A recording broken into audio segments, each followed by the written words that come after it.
Harka kennu ani mbose achete kana boda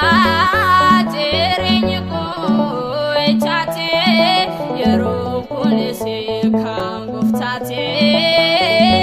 arare kan sana bayate yarun kunisi kan guftate ring gufta kunaf dirirte ani serago ichabo naf korera me mimango ani serago ichabo naf korera me mimango habako ame anu agako